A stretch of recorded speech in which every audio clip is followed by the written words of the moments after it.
Okay, hello, Abba. Thank you so Hello, much. Josephine. Thank you for joining me today.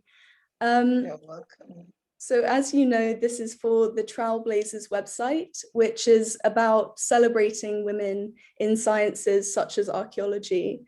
And I wanted to speak to you today because you were the first woman in Ghana to earn a PhD in archaeology, which is amazing. You've made history. You're a Thank real you. trailblazer. Um, Thank you. so my first question for you is, how did you get into archaeology? Is it something that you've always been interested in? Wow. That's a good question. Thank you. And I'm happy to be with you today. My getting into archaeology, actually, when I was entering the university, I had in mind that I was going to read accounting. Okay. So, but some way, somehow, for University of Ghana, when I entered, we had to first do the first year of general courses that we were offered. And then after the first year, grade points will determine whether you'll be able to enter into the business school. It was a business school that then or not. So I was on the borderline. And my year group, we had a lot of business students. That year, we had a lot of business students entering the university. That was in 2000, the year 2000. So it meant that I couldn't qualify because they had to lift the grade point up so that they can really get the best people into business school. But I did archaeology for the first year, and actually I also chose archaeology. So I had no option than, okay, then let me just continue in archaeology. So after my first year, I decided to develop interest in archaeology. So I was virtually reading archaeology every day before I sleep. Wow. Yeah, that's really interesting. So it's kind of um, more similar to the American form of university. So here we have to know what we're doing when we go in. We don't get to try things out. That's really interesting. Do you think that your experience as an archaeologist has been impacted by the fact that you're a woman? Do you think it's different to the experiences of your male counterparts? I I think that me coming on board was interesting in the first place because when I got to my fourth year in the undergraduate study, for instance, we're only two females in the class. Okay. Only two females. So, and that was our first point of being on the field. So level 400 in the graduate class. So we went to the field, all men, only two females. So the interest picked up straight away from there. So the little thing you do, everybody's like, hey, she's been able to do it. You enter the pit and everybody is jubilating.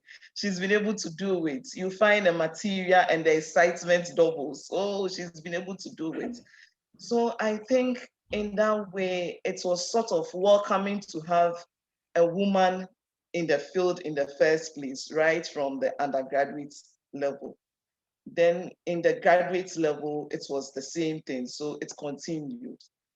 So I think I've been able to mix well with the men. I have been able to mix well with the men, and I think it's brought a different dimension to it when it was now the time that they are seeing a female colleague amongst them, working with them on the same level, even though at a point there were times that you enter a pit and you will not be able to come out because of the depth and you need the assistance of your male colleague to help you. So the gender impact, I think it's been interesting and insightful for both sides, me as a woman and then for my male colleagues as well. Yeah, that's interesting. Well, I'm sure you have been able to bring a new perspective to things. I think that's just, well, one of my next question for you is, why is it important for women to be part of archaeology?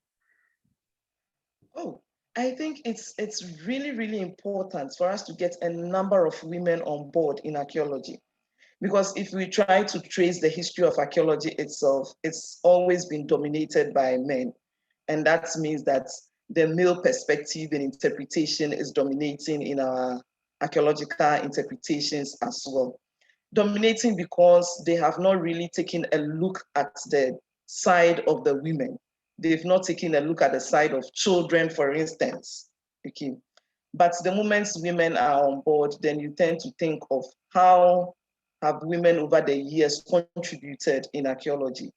How have women over the years contributed in society itself?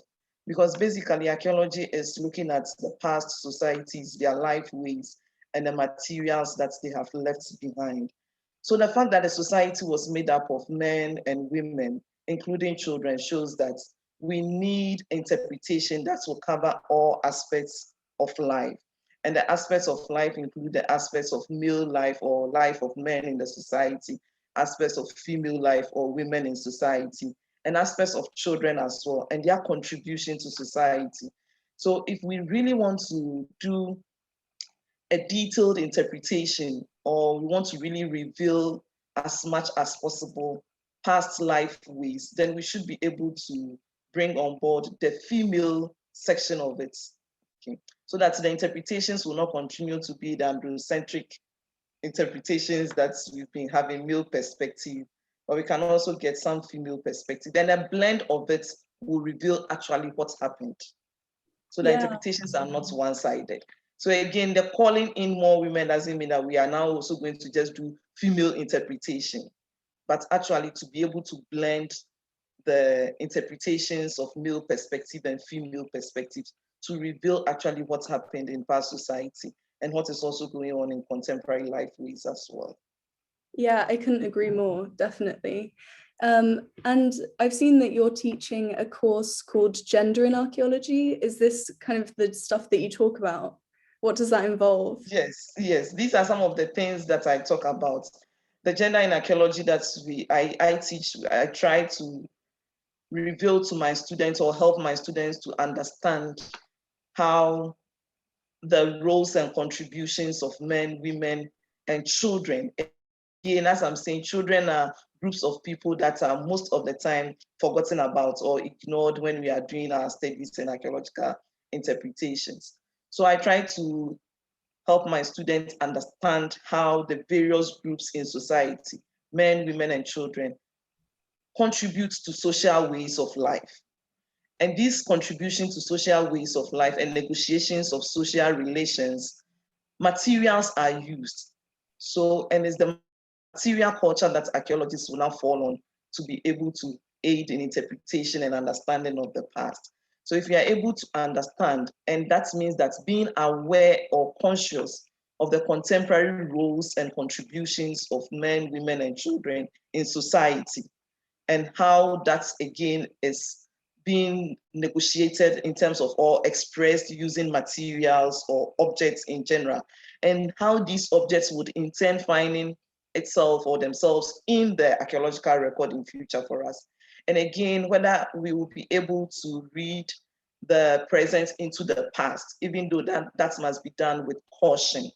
These are some of the things I try to teach my students. But I think at the end of the day, the good side is that I help them to understand that it is important for us to have a gendered interpretation or a gendered perspective in all the researches that we are doing, so that we don't end up with one-sided interpretation or one-sided look at society. In that way, we have no solution to problems happening in society or being able to develop things that will solve problems in society. So these are some of the things that we look out for in the class. That sounds really interesting. And so now, just moving away from gender, I'd like to talk about some of the other things that you've been working on. You seem to be a keen advocate for museums and the importance of museums. Yes. And so could you just tell me why you think museums are so valuable? I think museums are valuable first because of their educational impact. As we are saying, you can read and read and read and read and read in archaeology, for instance. But the moment you see the object, you come into contact with the object, then you see the impact it gets on you. Okay. it becomes visible for you, it becomes understandable, and the appreciation is now well understood. You now understand and appreciate the object. And that relates to heritage actually. So there are a number of cultural heritage that's reflecting objects, for instance, that we can read about them, or it may have been drawn, or it's even been photographed. The feeling is different compared to you coming into contact with it in a museum scene. So museum has a powerful tool for educating all sorts of audiences, right from children to the aged. Okay. So I have come to appreciate and love that aspect of museum, the education aspect of it, and again, the relaxation aspect that so you get two things in at the same place. You get education, you get relaxed, you get entertained. And education is not like the strict classroom form of education. So you do it at your own pace. And that helps you to, oh, I've seen this object. Okay, now let me go back and look at it. What do I get from the objects? What information do I get from the object? How is that reflecting in the actual object I encountered? So museum can be used to do a number of things. And again, if we really want to develop an appreciation for heritage in general, then I believe that the best place we can do that is to give the visual impact that museums will give. Yeah. So you stand at a place and you get a broad idea of what really heritage is all about. Yeah. It was interesting that you've been talking about kind of education and children and the importance of children in society. And I think that that's one of the main strengths of museums, is that yes, children can go and see those things and become interested in them. That's a really important viewpoint, really. So the next kind of thing that I would like to talk about is I read your 2020 article discussing the restitution and repatriation of Ghanaian artifacts from European museums. And in that, you discussed some of the reasons why it's important to repatriate these artifacts. So for anyone kind of reading or watching who hasn't read that article, could you summarize why artifacts should be returned? Thank you. Why artifacts should be returned? I think it's an ongoing debate now. So a number of people may have heard about repatriation issues. But taking Ghana as an example, since I wrote the article with Ghana in perspective, taking Ghana as an example, I talked in that article about a number of Ghanaian cultural objects that we do not see in our country now. And that means that the current generation would have no idea about some of these things if they are not taught in school. And again, being taught in school means that it should reflect in the school curriculum. So if some of these things are not brought up, for instance, I talk about the gold ornaments in various museums in America and in Europe, for instance. I talk about our terracotta figurines, the Koma terracotta figurines. It's not only Koma terracotta figurines, we also have Akan terracotta figurines as well. So there are certain unique cultural objects that a number of people will not be aware of it, but this is their heritage. This is where they should learn about their past. This is when they should be proud about their identity. The fact that they are Ghanaians, they are Africans, for that matter. The fact that their ancestors were able to be innovative in diverse ways at a time that technology had not been at the stage that we find it now. I think at that time, when we talk about technology, it was basically about our indigenous ways of life and indigenous technology. But these great ancestors of ours were able to look at their environment and mold a number of things. The ideology behind it, the chemistry that was not scientifically made in the lab, okay, for them to know that, okay, let's fire this object, and at this degree, the object is ready to come out refined. These are indigenous technologies. Apart from that, they are embedded with a lot of messages. Some are proverbial, okay. And these are things that we need for the current generation, for instance, to learn about their past, to appreciate themselves, to believe in themselves, and believe in what they are capable of doing with the things around them. Okay. But if they are not there for them to see them in the museum, you have no idea that, oh, if your ancestor did this, what is the motivation for you to know that you can also do beyond that? For that matter, I support the idea that cultural objects should be brought back to Ghana, for instance, and to other African countries where they belong to. Yeah, I definitely agree. And in the article, you also talk about some of the challenges that occur when they are brought back to Ghana, when it comes to kind of resources and that kind of thing. And you mentioned how people use that as an excuse to not bring them back to the country. And what would you say in response to that? Yes, again, using resources as justification for not bringing them back. I believe that if the materials had been here, they were part and parcel of the life ways of the people. So now we wouldn't have been talking about resources because they constituted the life of the people. Some of them were living objects. It formed part of their ways of life, way of thinking, way of doing things. So they were already integrated in the society. But the moment they were taken out, that void was created. For that matter, preparations are not made for them because they are not there for you to say that, oh, it's part of my way of thinking. It's part of my way of worshiping. It's part of my way of doing other things. Okay. So once they are taken out, that void has been created. And that is what gives the opportunity for the argument that resources are not there. But again, the moment we enter into discussions and negotiations of return, then it means that we should reconstitute them in the countries of origin again. And that will mean that a number of them, for instance, were taken out of existing buildings, whether for the artistic or aesthetic purpose for which it was taken, and that demanded that such buildings were destroyed so that that piece of flag or whatever can be taken away. So if they are being brought back, then it again necessarily means that structures would have to be put in place.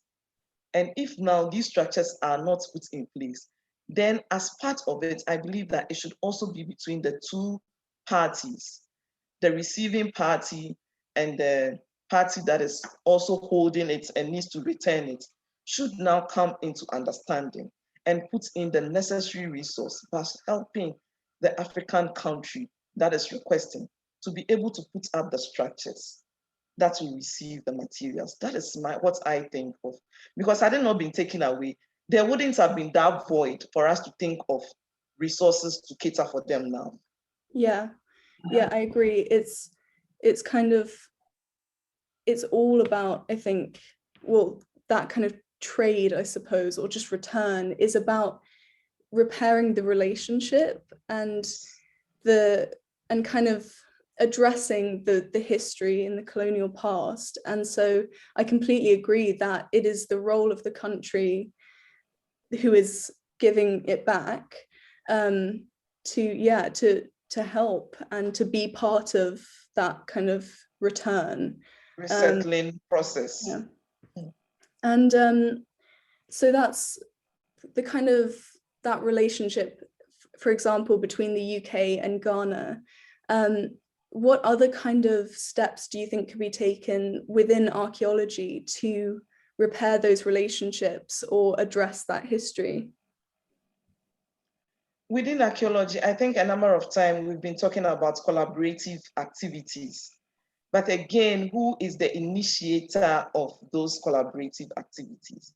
And what is the end result of that? There should be a neutral ground where all these discussions and negotiations would take place. So when it comes to archaeology, then again, I believe that the country, for instance, Ghana, and any other party that we are into this form of collaborative activity with should sit together in drafting every aspect of the program, whether it's a joint research program, it's a joint museum exhibition program, whatever activity, I believe that there should be a neutral ground from which discussions and understanding will take place, for understanding to take place. Then again, I believe that being openness in terms of revealing what the processes would involve without keeping anything or hiding anything from another party, it's key.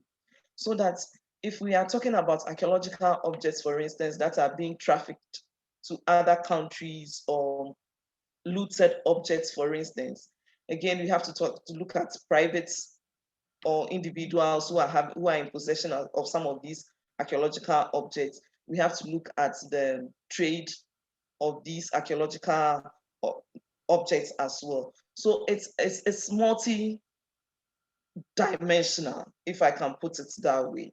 And for that matter, it means that we need to look at it in a broader angle. If we want to really talk or solve the issue, we need a broader discussion. We need broader understanding of what are the processes involved, so that if it has to be phased out, then you know that as part of the broader processes that we have to go through, let's do phase one as the negotiation phase, or phase one as the identification and awareness creation process.